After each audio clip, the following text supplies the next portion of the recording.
Success मंत्र में आपका स्वागत है।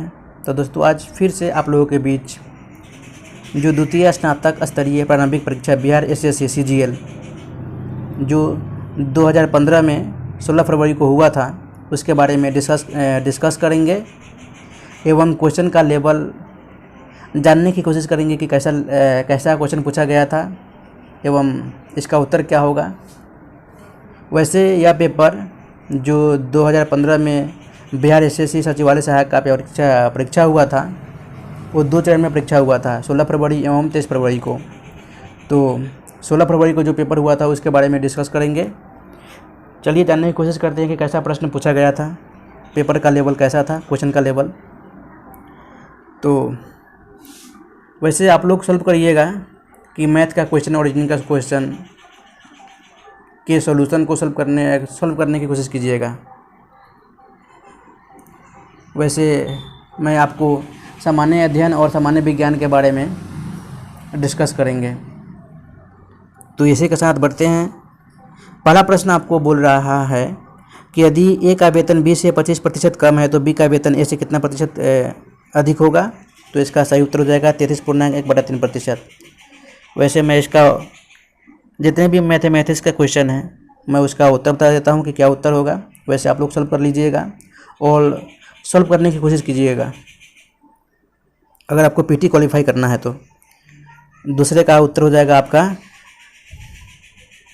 35% एवं तीसरे का उत्तर हो जाएगा आपका 2.2% की हानि एवं चौथे प्रश्न का उत्तर हो जाएगा आपका 39 डिग्री सेल्सियस यानी 39 डिग्री सेल्सियस एवं चौथे प्रश्न का उत्तर हो जाएगा 11.1/9% एवं छठे प्रश्न का उत्तर हो जाएगा आपका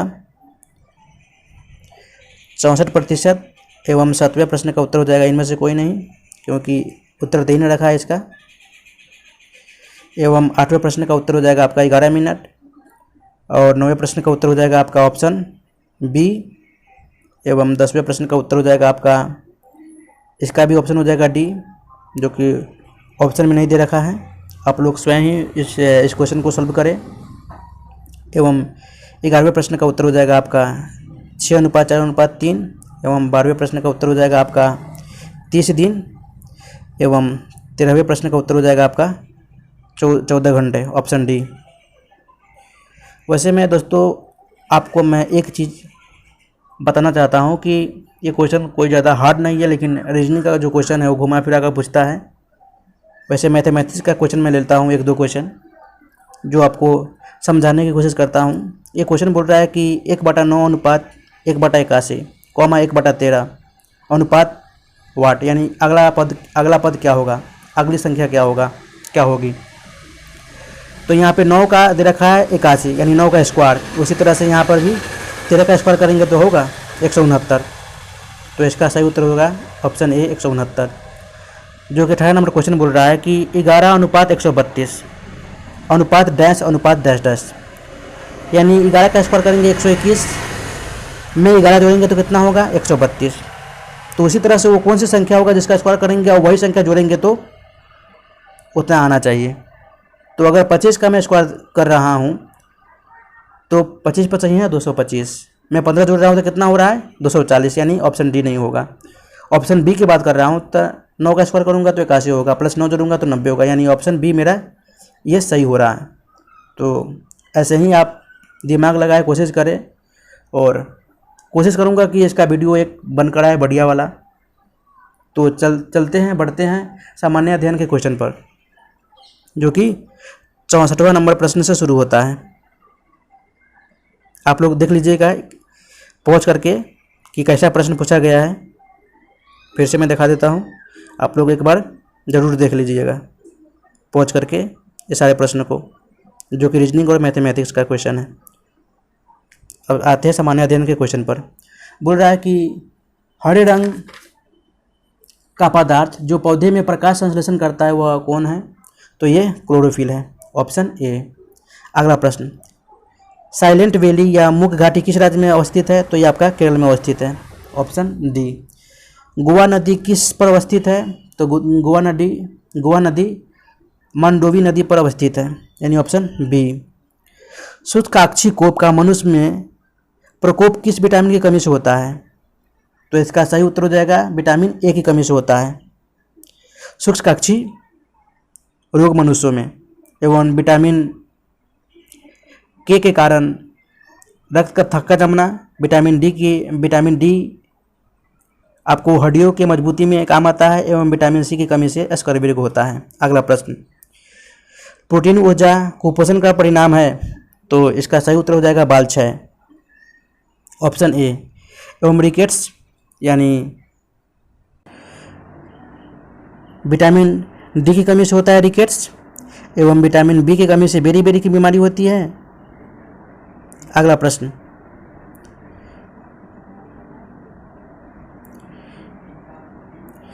निम्नलिखित में से किस स्थान पर जी गुरुत्वाकर्षण का मान सर्वाधिक होगा यानी अधिक होगा? तो इसका सही उत्तर हो जाएगा अंटार्कटिक के कैंप में, ऑप्शन डी, यानी पोल्स पर, जबकि भूमध्य रेखा पर जी का मान, गुरुत्वाकर्षण का मान सबसे कम होगा। शरीर के किस अंग की खराबी से मधुमेह रोग का प्रकोप होता है? तो इसका सही उत्तर हो जाएगा पेनक्रियाज या अग्नाशय, ऑप्शन बी, इसका सही उत्तर हो जाएगा। एवं यह रोग इंसुलिन के पर्याप्त स्त्राव न होने के कारण होता है। इस रोग में शर्करा मूत्र के माध्यम से बाहर निकलने लगती है, शर्करा यानी सुक्रोज। अगला प्रश्न, इबोला क्या है? तो इबोला एक तरह का वायरस है, ऑप्शन ए, जो कि 2 से 3 सप्ताह के बाद पता चलता है कि इबोला हो रखा है। एक वायरस है जिसमें आपको बुखार, गले में खराश, मांसपेशियों में दर्द और सिर दर्द के लक्षण दिखाई पड़ते हैं। अगला प्रश्न, घेगा रोग आयोडीन की कमी से होता है, या निम्न में से किस क्षेत्र में पर्याप्त हो सकता है? तो ये पहाड़ी क्षेत्र में पर्याप्त हो सकता है, ऑप्शन बी। विटामिन ए मुख्यतः कहाँ संगीकृत होता है? तो ये आपका यकृत में होता है, लीवर में, ऑप्शन डी। मादा क्यूलेक्स मच्छर निम्नलिखित में से किस रोग की वाहक है? तो मादा क्यूलेक्स नामक मच्छर ये फाइलेरिया रोग का वाहक है, ऑप्शन बी, जबकि मलेरिया रोग का वाहक मादा एनोफिलीज नामक मच्छर होता है। अगला प्रश्न, समदाब रेखा निम्नलिखित में से किसको प्रदर्शित करती है? तो ये समान वायुमंडलीय दबाव को प्रदर्शित करती है, ऑप्शन डी। वायुमंडलीय दाब की समान स्थिति वाले स्थानों को मिलाकर खींची गई रेखा को समदाब रेखा कहते हैं। इनमें से कौन सी नदी कच्छ के रनों में समाहित होती है? तो यह है लूनी नदी, ऑप्शन बी। लूनी नदी अजमेर जिले में स्थित पहाड़ से निकलती है एवं कच्छ के रण में जाकर समाहित होती है। थायराइड ग्रंथि का स्थान कहाँ है? तो थायराइड ग्रंथि का स्थान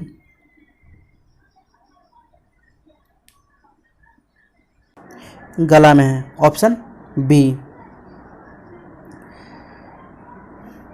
थायराइड ग्रंथि श्वास नली या ट्रेकिया के दोनों तरफ लॉरिंक्स के नीचे स्थित होती है एवं यह संयोजी ऊतक की पहली अनुप्रस्थ पट्टी से जुड़ी रहती है, जिसे हम इस्थमस कहते हैं। अगला प्रश्न, साधारण नंबर का रासायनिक नाम निम्नलिखित में से कौन है? तो सोडियम क्लोराइड, ऑप्शन सी, इसका सही उत्तर हो जाएगा NaCl। तारों का रंग निर्भर करता है? तो तारों का रंग निर्भर करता है उनके तापमानों पर, यानी ऑप्शन ए, इसका सही उत्तर हो जाएगा। डॉक्टर नॉर्मन ई बोरलॉग किस देश के थे? तो ये अमेरिका देश के थे, ऑप्शन सी। जिन्हें हम विश्व में हरित क्रांति का जन्मदाता मानते हैं, कहा जाता है। आयोडीन टेस्ट का प्रयोग किसकी उपस्थिति जांचने के लिए होता है? तो ये कार्बोहाइड्रेट को जांचने के लिए किया जाता है, ऑप्शन डी, इसका सही उत्तर हो जाएगा। भारतीय संविधान का कौन सा अनुच्छेद छुआछूत उन्मूलन से संबंधित है? तो अनुच्छेद 17 छुआछूत से उन्मूलन है। एवं अनुच्छेद 14 से 18 के बीच में समानता का अधिकार का प्रावधान दिया गया है, का वर्णन है संविधान में। अनुच्छेद 17 जो कि छुआछूत उन्मूलन जिसे हम बोलते हैं अस्पृश्यता का अंत किया जाता है? Abolition of untouchability. Plaster of Paris का रासायनिक नाम क्या है? तो calcium sulphate hydrate, CaSO4 into half H2O होता है। अगला प्रश्न, निम्नलिखित गौ प्रजातियों में कौन प्रजाति देसी नहीं है? तो होल्स्टीन फ्रिसियोन ये प्रजाति देसी नहीं है। बिहार पंचायती राज अधिनियम में ग्राम पंचायत की अवधि 5 वर्षों की निर्धारित है। इसकी गणना पंचायत की पहली बैठक की तिथि से की जाती है, यानी ऑप्शन बी इसका सही उत्तर हो जाएगा। अगला प्रश्न, राज्यसभा के संदर्भ में निम्नलिखित में से कौन सा कथन सही है?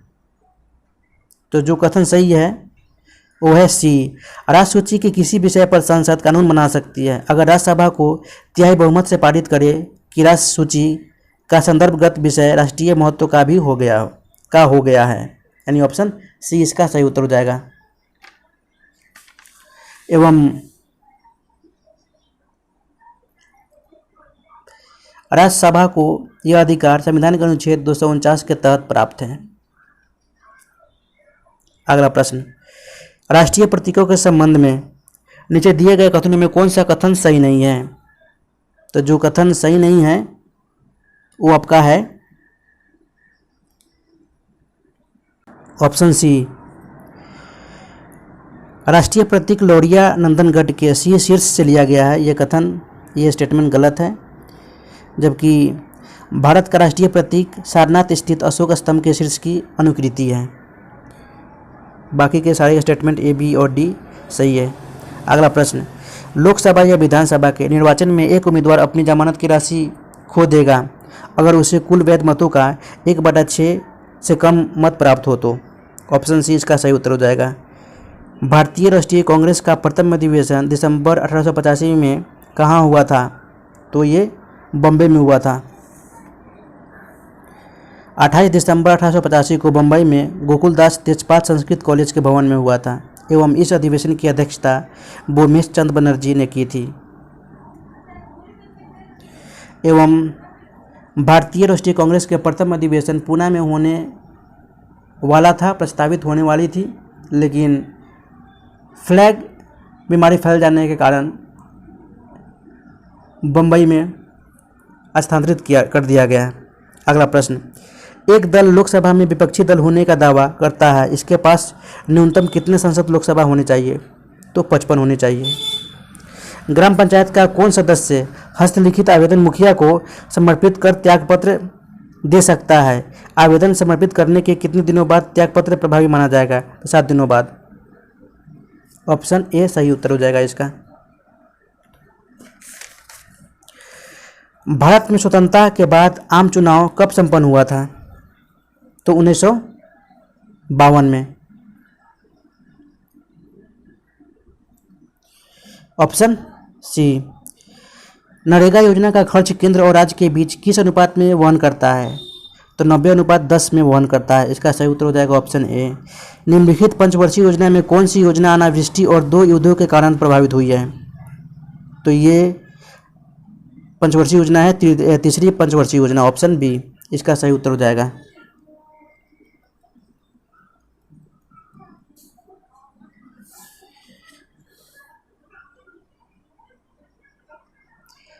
इस योजना की असफलता का मुख्य कारण है 1962 ईस्वी में चीन के साथ भारत का युद्ध एवं 1965 में पाकिस्तान के साथ युद्ध।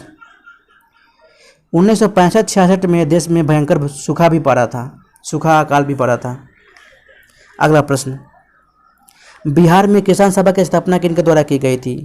तो इसका सही उत्तर हो जाएगा शाहजहां सरस्वती के द्वारा इसकी स्थापना की गई थी। बिहार किसान सभा की स्थापना जो कि 1929 में की गई थी। 1860 में प्रकाशित नील दर्पण नील की खेती करने वालों की दुर्दशा चित्रित करता है। नील दर्पण के रचनाकार कौन थे? तो दीनबंधु मित्र थे। ऑप्शन सी इसका सही उत्तर हो जाएगा। 1860 ईस्वी में प्रकाशित नील दर्पण नील की खेती करने वाली की दुर्दशा चित्रित करता है। नीचे दिए गए कमेटियों में किसका संबंध पंचायती राज से है? तो बलवंत राय मेहता कमेटी का संबंध पंचायती राज से है। ऑप्शन ए सही उत्तर हो जाएगा। सामुदायिक विकास कार्यक्रम का सार था लोक भागीदारी, इसका सही उत्तर हो जाएगा ऑप्शन सी। द्रोणाचार्य पुरस्कार किस क्षेत्र में दिया जाता है? तो द्रोणाचार्य पुरस्कार ये आपको प्रशिक्षण देने वाले प्रशिक्षकों को दिया जाता है। तो सही उत्तर हो जाएगा आपका क्रीड़ा प्रशिक्षण, जो कि दिन रखा है इसमें प्रशिक्षक, तो इसका सही उत्तर हो जाएगा क्रीड़ा प्रशिक्षक। एवं इस पुरस्कार की स्थापना 1985 में लागू की गई थी, जो 10 से 15 लाख रुपए राशि के रूप में दिया जाता है। राष्ट्रीय खेल दिवस 29 अगस्त को मनाया जाता है। यह निम्नलिखित में से किससे संबंधित है? तो ध्यानचंद से संबंधित है। Option A. जिन्हें हम हॉकी के जादूगर के रूप में जानते हैं। मैग्सेसे पुरस्कार रामोन मैग्सेसे के नाम पर दिया जाता है। वह किस देश के राष्ट्रपति थे? तो ये फिलीपींस के राष्ट्रपति थे। ऑप्शन सी इसका सही उत्तर हो जाएगा। अगला प्रश्न,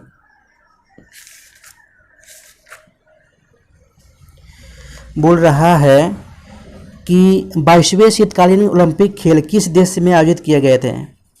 तो ये उस समय का प्रश्न है 15 का, यानी करंट अफेयर्स का ये प्रश्न है।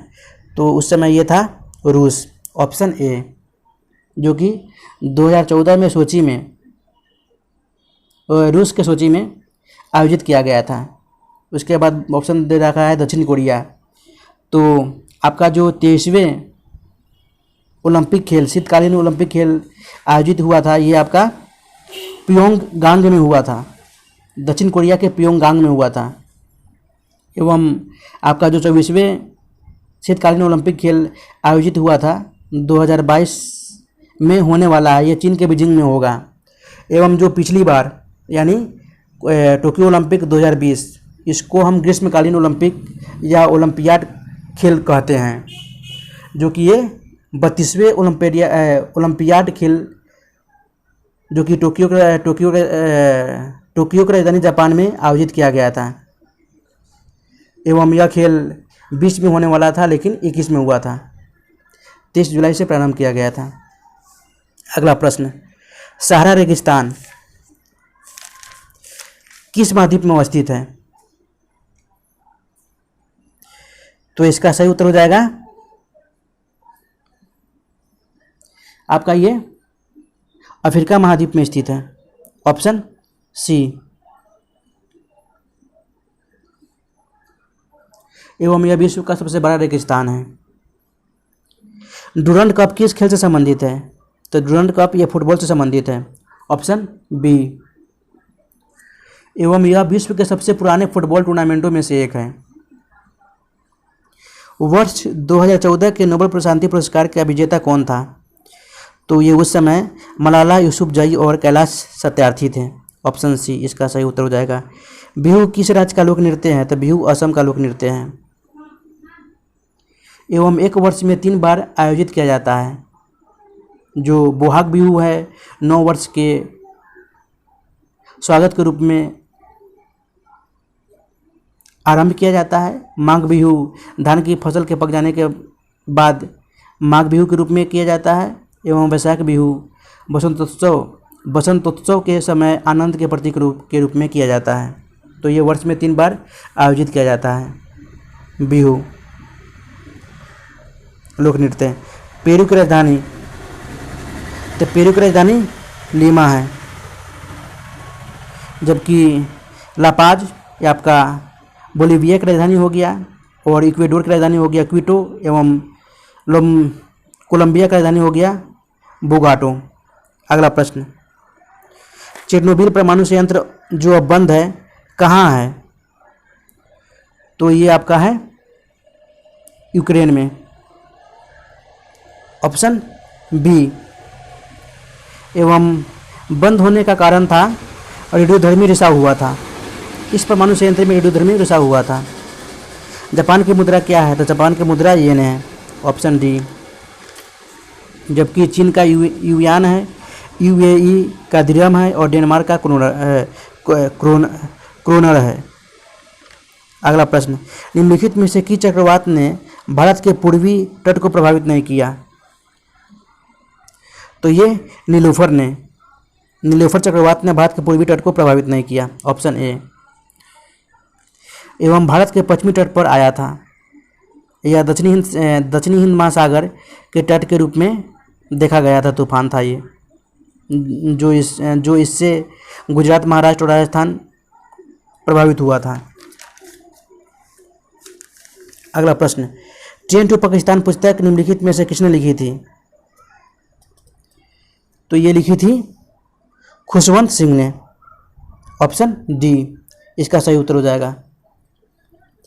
और इनके अलावा भी इनके अन्य पुस्तक भी थी, Delhi, we Indians, the company of women, truth love and little malice, the history of Sikh आदि ऐसी पुस्तकें थी। विंग्स ऑफ फायर पुस्तक के लेखक कौन है?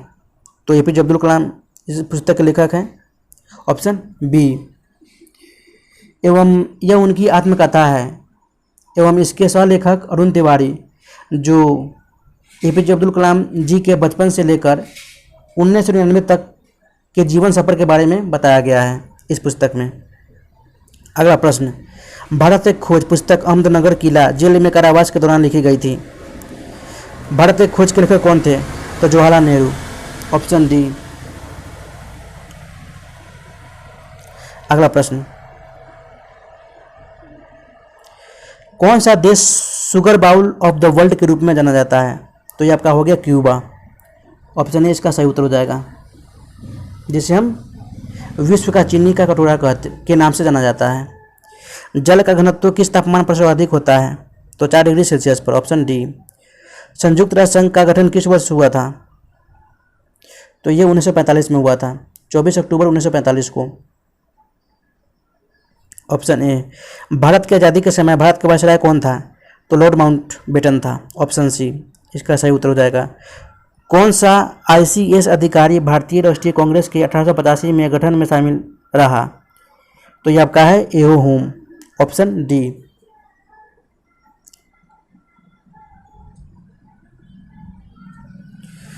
म्यांमार की नई राजधानी क्या है? तो ये नेपादीव है, नेपादाव। तमस उपन्यास के लेखक कौन है? तो इनका उपन्यास का लेखक है आपका भीष्म साहनी, ऑप्शन ए। वर्ष 2013-14 में रणजी ट्रॉफी किस टीम ने जीती है? तो उस समय जीता था कौन? कर्नाटक। भारतीय आज़ादी के समय इंग्लैंड के प्रधानमंत्री कौन थे? तो इंग्लैंड उस समय थे क्लीमेंट एटली, ऑप्शन सी इसका सही उत्तर हो जाएगा। भारतीय रिजर्व बैंक के वर्तमान गवर्नर कौन है? तो शक्तिकांत दास हैं अभी के समय में। एवं भारत के राष्ट्रीय महिला आयोग के वर्तमान अध्यक्ष कौन है? अभी कौन है? तो रेखा शर्मा है। भारत और चीन के बीच पंचशील समझौता कब हस्ताक्षरित हुआ? तो ये 1954 में हुआ था, ऑप्शन सी। 29 अप्रैल 1954 को हस्ताक्षरित किए गए थे, जो कि 5 आधारभूत सिद्धांत पंचशील के नाम से जाना जाता है। जो कि पंचशील आधारभूत संरचना कौन कौन सी है?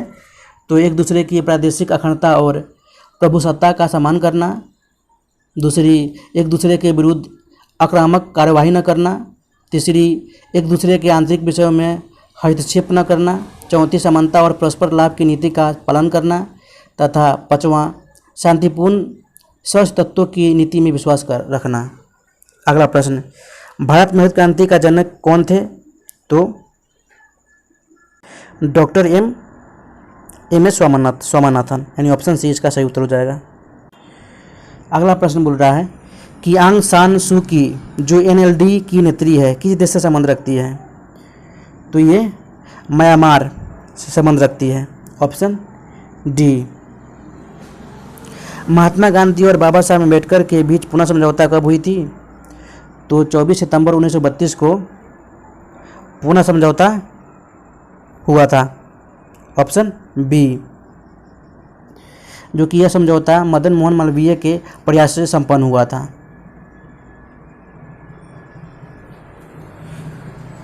गिर का वन शेरों के लिए प्रसिद्ध है, यह किस राज्य में अवस्थित है? तो ये आपका गुजरात के जूनागढ़ जिले में अवस्थित है, स्थित है। Option C. प्रसिद्ध पेंटर राजा रवि वर्मा किस रियासत से जुड़े थे? तो ये त्रावणकोर से जुड़े थे। ऑप्शन बी इसका सही उत्तर हो जाएगा। एवं विश्व की सबसे महंगी साड़ी राजा रवि वर्मा के चित्रों की नकल से सुसज्जित है।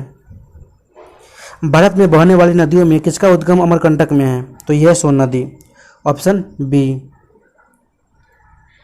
तो दोस्तों देख लीजिए, मैथमेटिक्स का क्वेश्चन आ गया। उसके बाद बोल रहा है निम्नलिखित में से किसने नालंदा विश्वविद्यालय में अध्ययन किया था? तो ये चीनी यात्री हैं हिनसांग, इसने विश्वविद्यालय में अध्ययन किया था एवं अध्यापन का भी कार्य भी किया था, पढ़ाया भी था इस विश्वविद्यालय में। पूर्ण स्वराज का संकल्प कांग्रेस द्वारा कब पारित किया गया था? तो 26 जनवरी 1930 को पारित किया गया था। ऑप्शन बी इसका सही उत्तर हो जाएगा। इसके बाद देखिए दोस्तों, मैथ का क्वेश्चन है, आप लोग बनाने का प्रयास करें, पहुँच करके बनाने का प्रयास करेंगे, आपसे यही उम्मीद है। तो दोस्तों आज के लिए इतना ही, फिर मिलते हैं नेक्स्ट वीडियो में। तब तक के लिए गुड बाय, जय हिंद।